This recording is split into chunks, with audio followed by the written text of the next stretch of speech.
నేను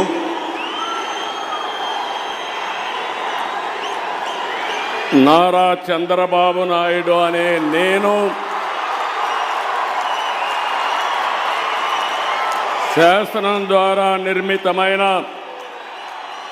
భారత రాజ్యాంగం పట్ల నిజమైన విశ్వాసం, విధేయత చూపుతానని, భారతదేశ సార్వభౌమాధికారాన్ని,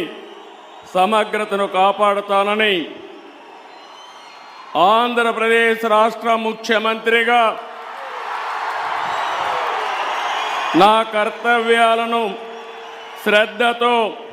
అంతఃకరణ శుద్ధితో నిర్వహిస్తానని, భయం కానీ, పక్షపాతం కానీ, రాగద్వేషాలు కానీ లేకుండా